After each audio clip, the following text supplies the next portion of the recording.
The night air was cold and sharp in downtown Nashville, the kind that carried the echo of guitar strings and dreams that never quite made it past the street corner.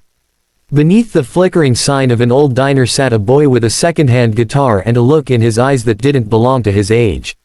He couldn't have been more than 16, though hardship had a way of aging him quicker.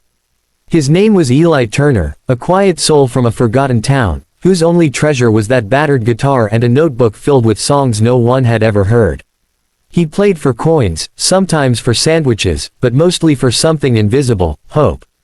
On most nights, people walked by without listening. But that Friday evening, the city was humming with tourists, and the diner's window glowed like a stage.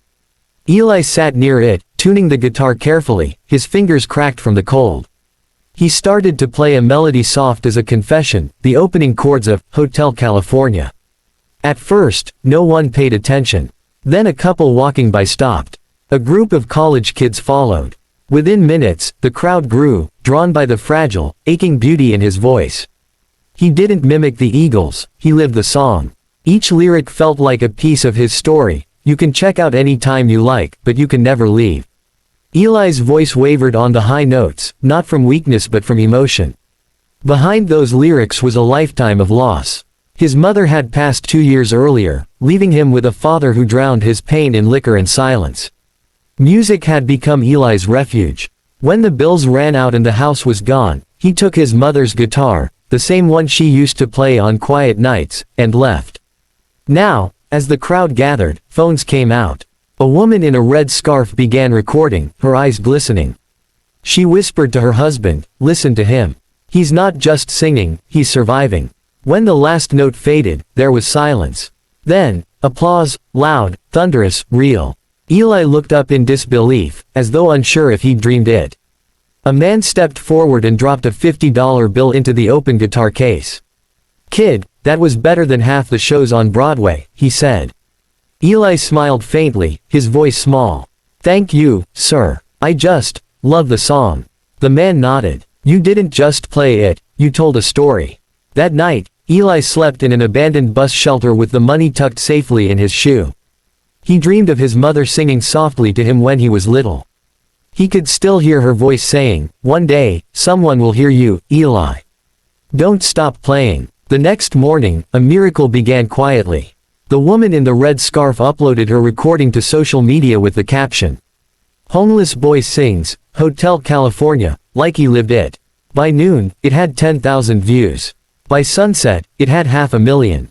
The next morning, Eli Turner was trending. He didn't know it, though. He was back on his corner, strumming away for loose change, until a stranger approached him, a man in a dark jacket, wearing a badge that read, Nashville Rising Foundation. "Are you Eli Turner?" the man asked, smiling. Eli blinked. Yeah, I've been looking for you," he said. "You're kind of famous right now." Eli frowned, confused. "Famous?" The man chuckled. "That video of you playing last night, it's everywhere. People can't stop talking about your voice." Eli's hands trembled. "You're kidding." "No, son. And our foundation, well, we help young musicians like you. We'd like to give you a chance to perform live this weekend at the community fundraiser. You'll be our closing act." For the first time in a long while, Eli felt something shift inside him. A small, stubborn flame of hope began to burn. That Saturday night, under the warm glow of stage lights, Eli stood backstage holding his mother's guitar.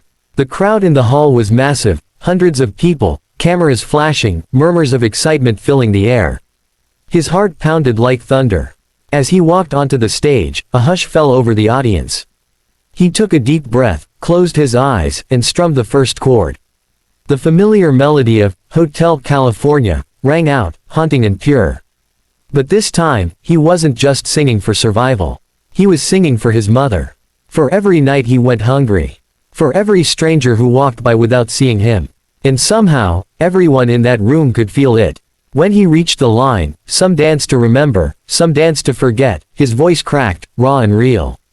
Tears filled the eyes of people in the crowd. When the final note faded into silence, no one moved. Then, slowly, a standing ovation erupted, thunderous and unstoppable. Eli stood frozen, overwhelmed. He had never felt applause like that. The host came forward, wiping away a tear, and whispered into the mic, "Ladies and gentlemen, that was Eli Turner, and I think we've just witnessed something truly special." Eli didn't know it yet, but that night was only the beginning of something much bigger, something that would test the kindness of strangers, the power of generosity, and the belief that one small act of compassion could change a life forever. The next morning, Eli woke up in disbelief.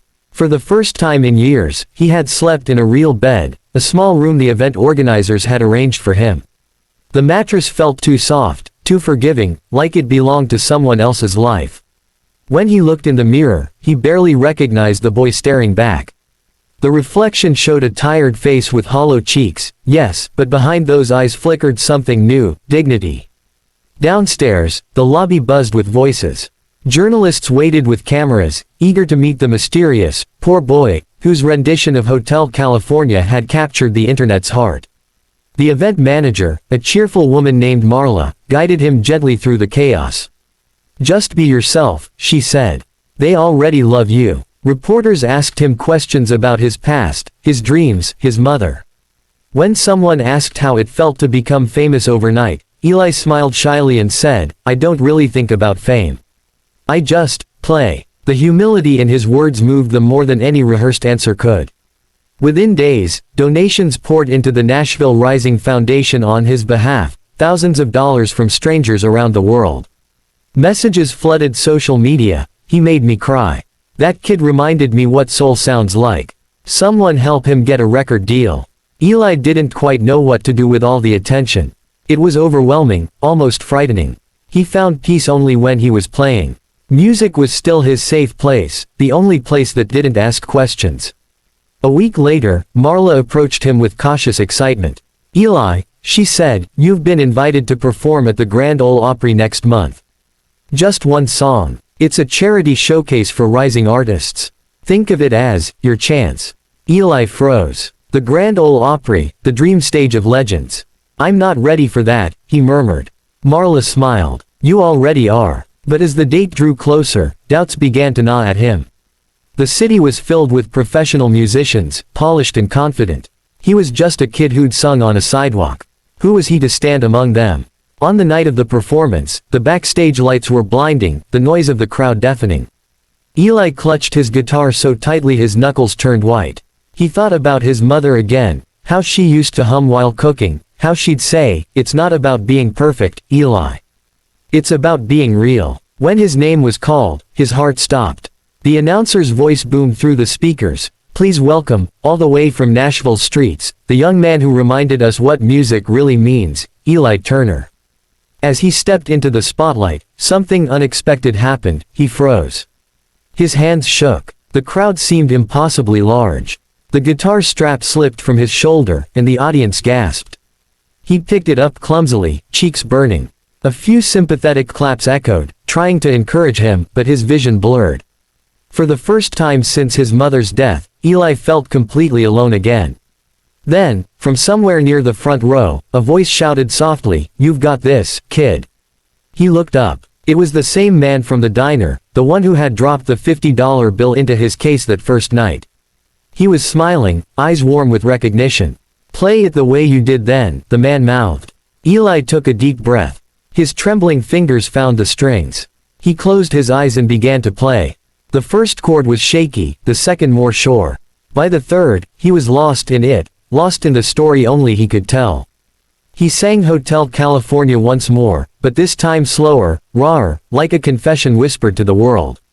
When he reached the final verse, his voice cracked, but he didn't stop. He leaned into the imperfection, turning it into emotion. The silence in the room was sacred. No one dared move. When he finished, the applause came like a wave, rising and rising until it felt like thunder. Backstage, Marla rushed to him, tears streaking her cheeks. "Eli, that wasn't a performance, that was truth," she said, hugging him tightly. After the show, he was invited to a small afterparty filled with industry professionals. Record producers, artists, journalists, all wanted a piece of the boy who had turned pain into poetry. But Eli, overwhelmed, slipped quietly out the back door. He walked through the Nashville streets alone, past neon signs and laughing tourists, until he found himself back at the same diner where it had all begun. The neon sign still flickered. The same corner waited. He sat down on the curb, pulled out his guitar, and started to play again, not for fame, not for cameras, just for himself. As he played, an older woman approached him slowly, her coat frayed, her face tired. She dropped a few coins into his case. "That was beautiful," she whispered. "You remind me of my son." Eli smiled softly. "Thank you, ma'am." Then he noticed her trembling hands, the hunger in her eyes. Without thinking, he reached into his pocket and pulled out the money he'd earned from the performance, nearly $200. He pressed it into her palm. "Here," he said gently. "You look like you could use a warm meal." Her eyes widened. "No, child, I can't take this." "Please," he insisted. "It's okay. Someone helped me once too." She began to cry. "God bless you," she whispered. When she walked away, Eli sat for a long time staring at the empty guitar case. The streets hummed softly around him. For the first time, he understood something his mother used to say, "The music only matters if it makes someone's world a little better."